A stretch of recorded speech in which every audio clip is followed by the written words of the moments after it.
Thank you so much, Eugene. Thank you, everyone. It's so nice to be here together with all of you on our Sunday fellowship as our Heavenly Parents Holy Community. I was meant to come here now up together with Yoshiko because she has also something to share. But she was called by an emergency to the kids' room. But there she's coming. There she's coming. No, leave it there because Yoshi will need to speak. So yeah, because before I say anything wrong, Yoshi would like to share something with you.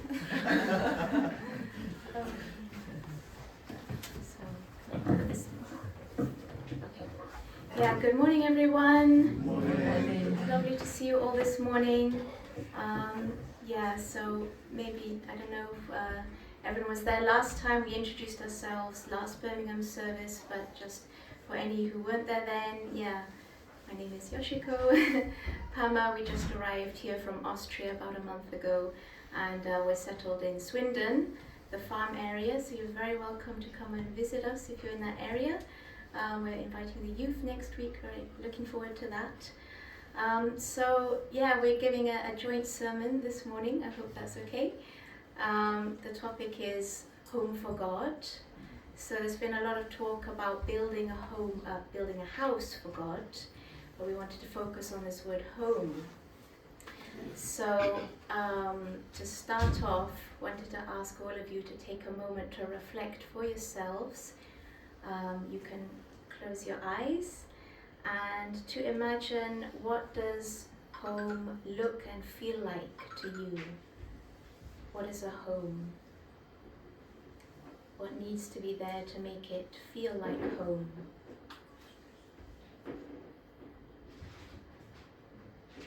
Okay, so just to get ourselves in the right space. Yeah, just very short really, so you can open your eyes again. Was there anything that came to you in particular? Does anyone want to share what was really important, what was resonating? Yeah? Children and grandchildren. Oh, children and grandchildren. So the sound of little kids' voices, the sound of menacing, mischievous children, lovely children, yes. So family is a big part, of course, of home. Yeah, Uncle Tom? Did you? Yes, place where the presence of God is always there. The presence of God. Of God. Okay, that makes it feel like home. Yeah, very nice. Yes. Kind of like coziness or warmth, like a fireplace. Yeah, coziness, warmth, fireplace. Yes. Happiness is very important. Yes. Yeah. Sanctuary. So this feeling of holiness, peaceful. Auntie Patricia. Welcoming place. Welcoming is also very good. Yeah, at the very back. At the very back is Auntie Ruth. Yeah. Did you have your hand up? Comfort and family meals. Comfort and family meals. Yes, absolutely. Amen. Amen. Very important. Yeah, so you already know all the answers, and you're touching on many of the points that we wanted to share. So what makes a place a home? Yeah, exactly. I think it's really that where you feel love, ultimately. So that's really the unique thing, is you feel love and you feel safe. And it's a place that your heart can feel at peace, can settle, right? You're like, at home you can finally kind of breathe out, and you know where you are. So usually it is the place of family, like we've heard. Our family will be there. Ellie's joining me here. And what is a family? Sometimes a home might not always have your actual relatives' family, but maybe you can make it a home with other people who are not members of your family, but it will become like a family, because what makes a family are those bonds of love. So if you create those bonds of love with each other, that can still make it feel like a home. So a home should feel like the parents' embrace. When you go home, when you're young, you have that. The children want to go to their parents to feel that belonging. They'll go for a big cuddle. And the home should feel like that, like coming back to a warm embrace. Ellie, do you want to say something? No. Okay. So love is not just something that you feel. Of course, we always think it's a feeling, but it can also be experienced with all of our senses. So when we think about home, yes, especially love can be tasted, like we heard. So good meals. As we know from True Father's autobiography, one of the first chapter, is it? Food is love. So that is very true, and home is often associated with the foods that we love, that we've come to love, and that make us feel that we're at home. And why are they meaningful for us? Because they express that love. Love can also be seen. True Mother actually said these words that love is visible, which is interesting. So actually we can create beauty in our homes, right? So we want to create a beautiful home that people, when they just come in, they can see the love expressed through how it looks. Of course, a big part of that is keeping it clean and tidy, which is a big challenge, especially with kids. And there's a fine line between beauty, so real beauty, and vanity. So to not cross that line when you're trying to create beauty in your home or in yourself, that it's not about beauty for my sake, that can then turn to vanity, or in your home, but that is beautiful for the sake of others, and then that's real beauty, and people will feel that's an expression of love. So a house is not instantly a home, we have to make it a home. The house is just the shell or the body, and it's the life and the love inside the house that makes it a home. So yeah, also what I wanted to mention was that we're not only creating a nice home for ourselves, of course we think first of all for our family, but often we want to create a nice home for the sake of others, so that we can, like Auntie Patricia said, it can be a welcoming place. So not just welcoming our family, welcoming others, that they can feel kind of part of our family, that they can feel coming to a sanctuary, they can feel belonging. In many cultures, actually, that was an important aspect, wasn't it? A long time ago, when a house warmth was something so precious, and I know that in Mongolia, that's kind of like part of their culture still, that because it's such a traveling culture, people would travel across, long plains, and if you see one of those tents, you have the people living there, they have to welcome travelers, and you have to give them a meal. It's like expected, and a warm place to stay, because it's a blessing to have a home and to be able to share that with others. So that's very much part of having a home, is sharing it, sharing that blessing. So we know what a home feels like. We know that deep inside. We've all experienced it. But how do we create that for God? Do we feel that God has a home? He created all of this world. Does he really feel that he has a place to settle? That, that he has all of those things that mean so much to us? I think that's why True Mother is, really emphasizing this so much, that finally God can have such a resting place, at least one visible place as well. Of course, a home, we can create a resting place for God in our own homes. So as well as this one place we're focusing on in Korea that we're building, we can create our own homes can be like a temple for God, and creating that space, making it feel like this is a place where God can feel welcome, and where he's also, not just invited, but he's at the center. And it also starts within ourselves, not just in our homes.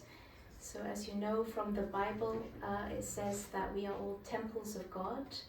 So the body itself, and it's not just the things that we see. It's very easy to see what's going on in a home, right? We can see if it's clean and tidy, if it's taken care of. It's very visible. But what's going on inside, that can be not as clear to others always, but we know ourselves. So how is our temple doing? How is our personal home for God, our dwelling place? that's actually the starting point for creating a home for God. And so I just wanted to then just share a few words from True Father.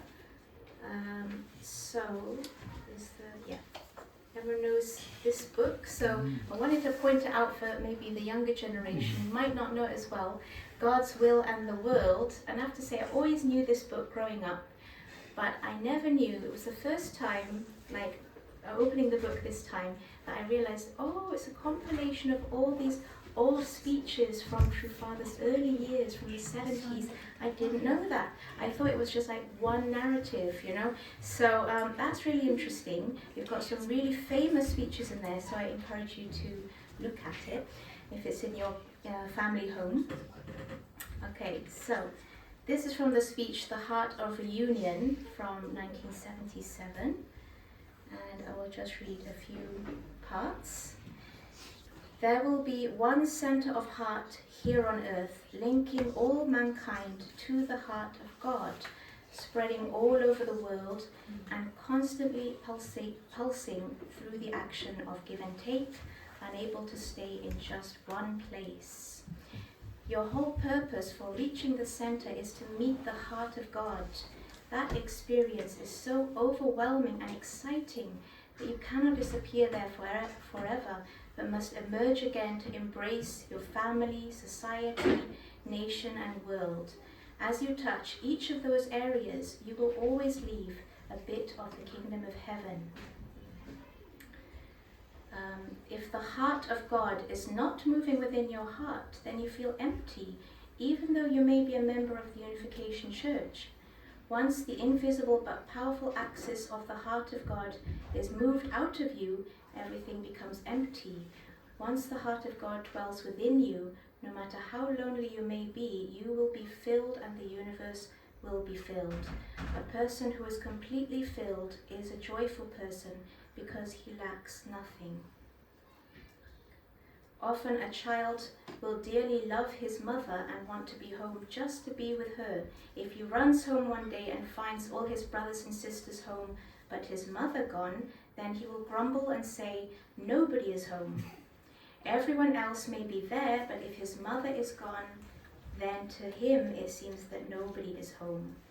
If there is a center of love, then you can give love unselfishly and without limit, and you can become a subject of love. When you give out of the fullness of this love, you multiply love and can realize the ideal. Love transcends distance and time. So I was just really amazed. I was actually wanted to find a different speech which I thought would be relevant, but then I just opened the book on the way to that part, and then I was like, wow, well, this is amazing. This is saying exactly, what should be said. So I don't know if that came across, but if we create that center of love, and that's also what we're trying to do, not just in our homes, but also in the Chongwongung, that we can create a central place for God to dwell, then that can really be that dwelling place. That is something that can be, multiplied and shared beyond, just where we are, and it can be felt, and it can, spread to the whole world. So that's the power of having, one dwelling place, a home where God can be. And I'd like to now pass on to Bogdan to continue.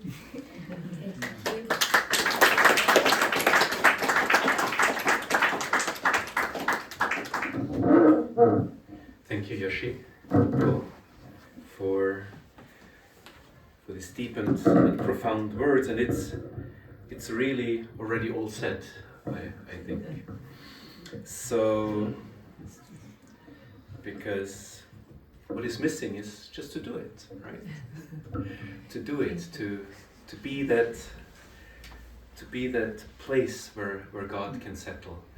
I'm now, when Yoshiko was talking, some image came to mind is when I was studying and living by myself in Vienna. Every time I was doing all sorts of activities, running here and there and flying to Israel and Palestine and doing projects there and coming back. So I lived that sort of student life, free, no obligations of family and children or something like that. But then, and very, very active. But then at times I came home from being abroad, and coming back to my hometown, the house where I grew up. And usually the thing I did there at home was I slept. So it was like my parents only knew me sleeping, because as soon as I returned, it was a period of sleeping at home, and then I would be off again to different projects and so on. So now when Yoshiko shared about that home, I was thinking, oh, how was it for my parents? Now I'm starting to understand. Was probably a bit disappointing that all the time I was there with my parents, I was actually sleeping and couldn't bother to talk to them or something like this. Anyway, it was not that extreme, but I think it's interesting, this experience of where the heart can really rest, right, and where everything can be let go, and we can do. In my case, it was sleeping. It was the most important thing in that very moment. So, yeah, Yoshi already also touched on this point between building a home for God, because there's in a sense two ways we can try to do, because people for many ages and our founder, our Mother Moon, True Mother, when I recently had the chance in May to meet her and share a meal with her, she actually philosophized a lot about how the civilizations, all different civilizations, built temples, built houses, how they built magnificent buildings on top of mountains to be able to feel close to God. And reflecting about this, sometimes we humans have the desire to capture God, right, and own Him. Can we try? Let us put God in our temple. Let us catch God in our house. And that is actually a very, you called it vanity, right? It's a very self-centered way of trying to build a home for God or a house for God or a temple. And I don't know how it is for you, but sometimes when you're maybe going into a church or into a mosque, into whatever building of worship, I feel sometimes there is a difference between that home and that home and that home. It doesn't depend on the religion, but it matters whether are there really people where God is free to dwell, or are there people that try to catch God and do you get my point? Try to monopolize God, in a sense, for my sense and my way. And now coming here to the UK and building our new house and our new home here, I'm listening sometimes to German singer-songwriters to kind of reminiscence in my home country and so on. And I just came across this line that I found very strong. Only the things that we give can make us actually rich. It's in one of these lines. It's not the things that we get, but it's the things that we give that make us really rich in life.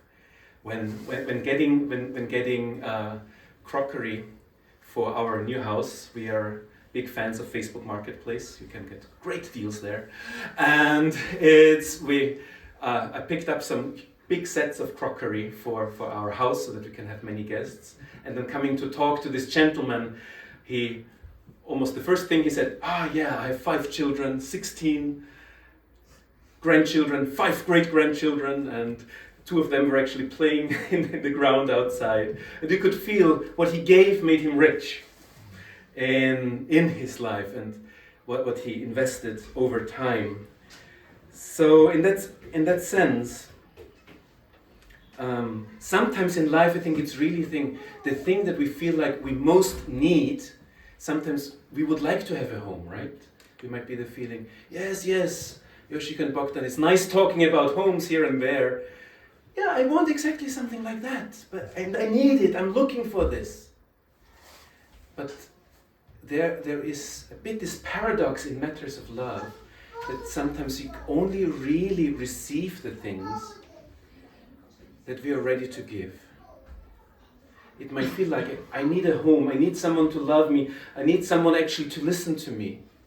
And in matters of love, the strange way how love works somehow is that the only way to gain these things in life is actually to make this leap of faith. And although we feel empty and feel like we are not able to do it, and to give the things that we desire most deeply in our heart. And when we are able to make that jump,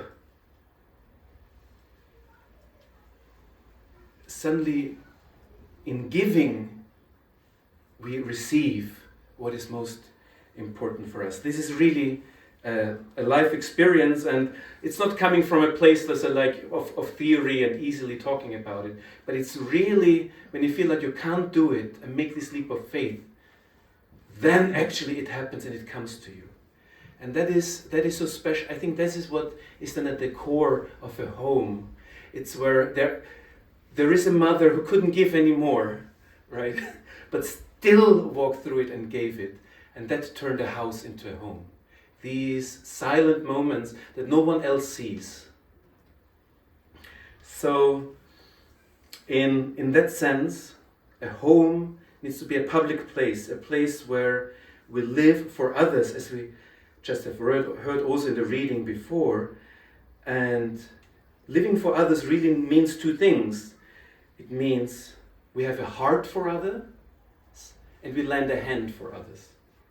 Some of us are very strong in having hearts for others, but living more in the mind, but are kind of slow in lending a hand to others.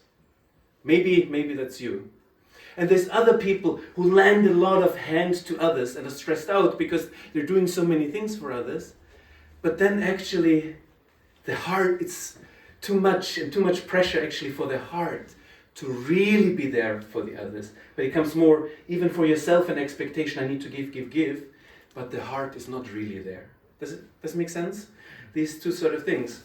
So the message of today might be for you to strengthen your heart for others, to slow your hands a bit down, but strengthen your heart for others. And for others, it's maybe, if you spend like 8 hours a day in prayer or something like this, maybe it's your time to tone the heart a bit down and spend more energy in your hands for others. Because these two things need to be in balance for a life for others. A life for others requires both a heart for others and our hands to be there for others. And these are the essences, I think, of creating and allowing us to build a home. Now, Yoshiko already alluded to it. She mentioned this Korean term, Jeonwongung, which means, translated into English, something like heavenly garden palace. Heavenly garden palace. So it could be palace of the heavenly garden or something like this, yeah. And it's a place for worship that our founder, our true mother, is really now pioneering to build as a house for God, where people from all places can come together in unity to worship God. And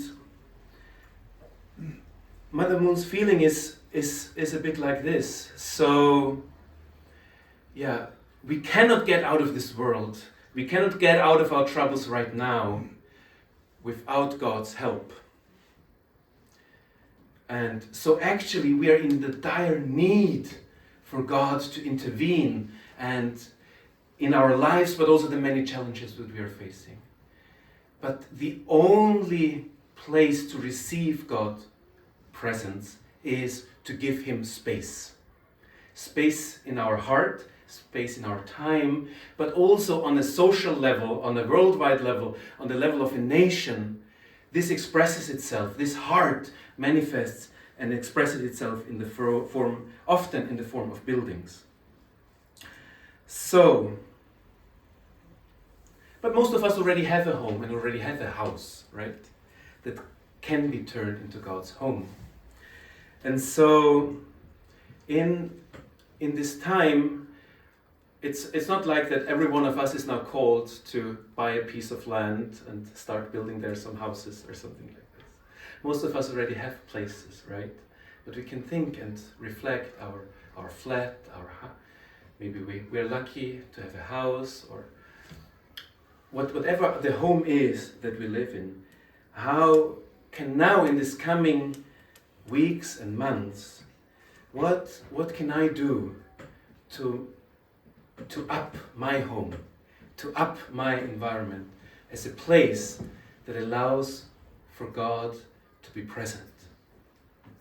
And it has a lot to do with all the little things that Yoshiko mentioned. Cleanliness is a part of it, and important, but it's really not the main point.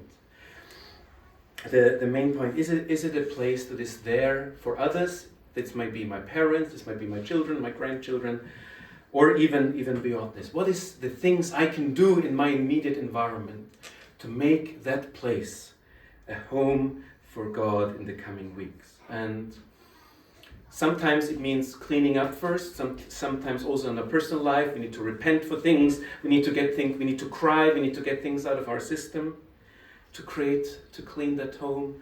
Or sometimes it's getting rid of stuff, and sometimes it's getting new stuff in, establishing a new habit, rearranging a room, whatever. So we cannot tell you what exactly this is for you, but if you listen to your heart, you will discover what is this next thing that you can do to create a home for God in your life and your environment. Yeah, that's it. Yesterday we had the chance to visit our sister Toshie together with her husband Tom, and it was like praying for her, and the news we had was actually very worrying. Was like, yeah, we felt it was very, very serious situation, but I want to share with you that actually your prayers really helped. When Tom and I, when we came in, suddenly there was this, I can't do such a smile. She had this huge smile on her face, and yeah, and her feeling is now, anyway, if this operation goes well, I will be able to do more, I will be more healthy than before. So in order to do more for God than before. That's the sort of spirit that our meeting had, and it was really wonderful to see. And although it's a ward, many other people there, it felt quite like God had a home in that one hospital bed. Thank you very much.